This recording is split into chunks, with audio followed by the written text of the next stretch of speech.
Bukayo Saka, these are broad shoulders. This guy never stops surprising you. በዘመናዊው እግር ኳስ እጅግ ተወዳጅ ከሆኑ ተጫዋቾች መካከል አንዱ ነው። አሁን ላይ የሰሜን ለንደኑ ግዙፍ ክለብ አሉኝ ብሎ ከሚተማመንባቸው ከዋክብቶች መካከል ይጠራል። ከቡድኑ መሪ ተጫዋቾች መካከል ስሙ በቀዳሚነት ይነሳል። አርሰናል ለመጨረሻ ጊዜ በአውሮፓ ቻምፒዮንስ ሊግ ፍጻሜ ሲደርስ ይህ ጥቁር ኮከብ የ4 ዓመት ሕፃን ልጅ ነበር። አሁን ህልም የሚመስለው እውነትን አሳክቶ ከ20 ዓመታት በኋላ የልጅነት ክለቡን ባምበልነት እየመራ አብቅቷል። ታታሪው ኮከብ ቡካዮ ሳካ።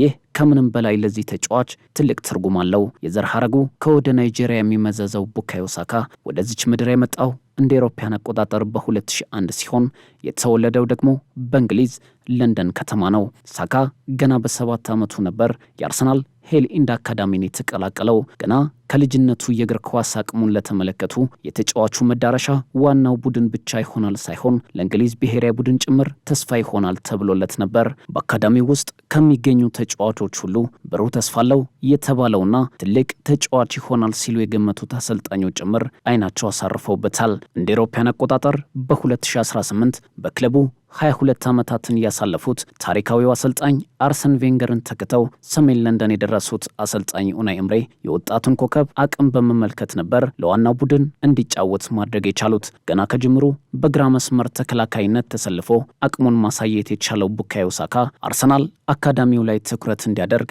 ትልቅ በር የከፈተ ነበር። ጫና የማይሰማው ፍርሃትን የማያውቀው ኃላፊነትን ለመውሰድ ወደ ኋላ የማይለው ቡካዮ ሳካ ቀስ በቀስ የክለቡ ምልክት እየሆነ መምጣት ጀመረ።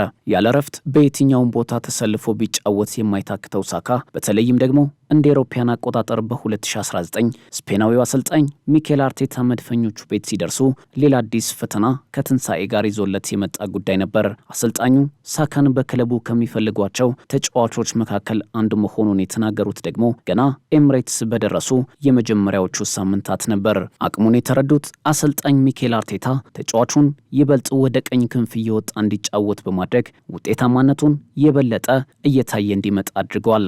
ሳካ ግቦችን ያስቆጥራል፣ ለግብ የሚሆኑ ኳሶችን አመቻችቶ ያቀብላል። ቡድኑ ይበልጥ በሚጠቃበት ወቅት ደግሞ የመከላከል ክፍሉን ያግዛል። በዚህ ሂደት ውስጥ ተጫዋቹ ያለውን ሁሉ በመስጠት በወጣትነት ዕድሜው ትልቅ ኃላፊነት እየተወጣ ቀጥሏል። ሳካ በልጅነት ክለቡ መለያ በአጠቃላይ ባደረጋቸው 309 ጨዋታዎች 81 ጎሎችን ያስቆጠረ ሲሆን 70 ግብ የሆኑ ኳሶችን ደግሞ አመቻችቶ ማቀበል ችሏል።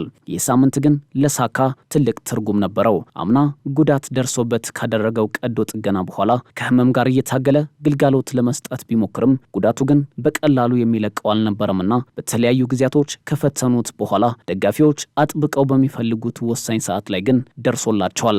በ35ኛ ሳምንት የፕሪሚየር ሊጉ መርሃ ግብር ፉልሃምን ለጋበዘው የሰሜን ለንደኑ ክለብ አርሰናል በዋንጫው ፉክክር መሪነቱን እንዲያጠናክር አስደናቂ እንቅስቃሴን አሳይቶ ግብ ማስቆጠር የቻለ ሲሆን በተጨማሪም በአውሮፓ ቻምፒዮንስ ሊግ ደግሞ ወሳኝ ግብ አስቆጥሮ ክለቡን ከ20 ዓመታት በኋላ ለፍጻሜ አብቅቷል። ሳካ አርሰናል ለመጨረሻ ጊዜ በታላቁ የውድድር መድረክ ላይ ፍጻሜ ላይ ሲደርስ ገና የ4 ዓመት ሕፃን ልጅ ነበር። አሁን ለረጅም ዓመታት በትዕግስት ላሳለፈው ወጣት ኮከብ በዋንጫ ሊታጀብ ከጫፍ ደርሷል። ነገር ግን አሁንም ክለቡ የተጫዋቹ በጥሩ ብቃት ላይ መገኘትን አጥብቆ የሚሻው ከምንጊዜውም በላይ በዚህ ጊዜ ነው። ሳካ ለሁለት አስርት ዓመታት በዋንጫ የናፈቃቸው ደጋፊዎችን የልጅነት ህልሙ እውን በማድረግ ያሳካው ይሆን? በጥቂት ሳምንታት ብቻ ምላሽ የሚያገኝ ጉዳይ ይሆናል። ሳካ አሁን ላይ ትልቁ ህልሙ ከአርሰናል ጋር በስኬቶች ታጅቦ የእንግሊዛውያን አንገት ቀና ለማድረግ ደግሞ ወደ ዓለም ዋንጫ ማቅናት ነው። ሶስቱ አናብስት ከ58 ዓመታት በኋላ ከታላቁ ዋንጫ ጋር ለመታረቅ በሚያደርጉት ጉዞ የሳካን ብቃት አጥብቀው ይሻሉ። ምናልባት በዋንጫ ላላሸበረቀው ወጣቱ ኮከብ ይህ ዓመት በአበቦች ታጅቦ ከደማቅ ሙዚቃዎች ጋር ጠናቅቅበት ሊሆን ይችላል። ሳካ በአርሰናል ታሪካዊ ተጫዋቾች ስሙን በደማቁ ለማስፈርና ትልቁ አጋጣሚውን ተጠቅሞ የተሰበረውን የደጋፊዎች ልብ ለመካስ ያለውን ሁሉ እንደሚሰጥ ቃል ገብቷል።